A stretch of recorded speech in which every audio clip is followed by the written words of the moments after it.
Mukhang malapit na mag-molt si Rengoku Nangingitim na yung paanot Try natin i-pet. Mabait to pag pre-molt na siya Di ba? Walang kapalag-palag. Pero speaking of molt, meron tayo na huli. Ayun sarap ng higa mo dyan girl So dahil matagal nang hindi lumalabas ng hide yung Lasiodora para hibanan natin na si Tiny, sinilip natin at ayun na nga, nakatihaya na. Though lumabas siya kagabi para lang magpagpag ng urticating hair, doon ko nalaman na magmumult na siya malapit na kaya gumising ako ng madaling araw kaya ayan naabutan ko. So ano pa nga bang gagawin? Panoorin na natin siya mangisay.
So after molt, eto na siya. Grabe ang haba nito, tas ang laki ng carapace bigla. Diyos ko po, di na siya mukhang tinga lang sa enclosure Kitang kita na Malambot pa yan Paano pag tumigas pa, di ba? So papatigasin ko muna to bago natin siya i-flex ulit kasi baka mamaya pag ginalaw ko mapatulan pa to ng paa o kaya mag-flick ng buhok panot agad.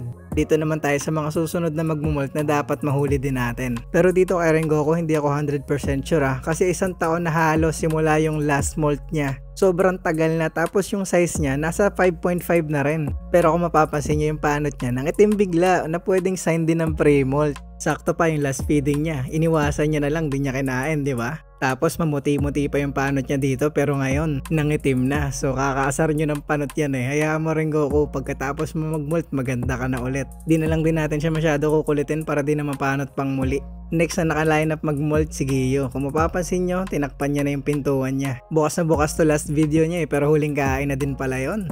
Ang problema, paano ko pala kukunan ng video to habang nagmumult Ito lang yung bukas sa part ng web niya baka takpan niya pa to Anyways, gawa na lang natin ng paraan okay? Pero definitely di natin sisirain yung web castle kasi ang ganda na Siya talaga nagpaganda na ito, hindi ako So abang-abang na lang sa mga susunod na molting videos natin mga Lodi.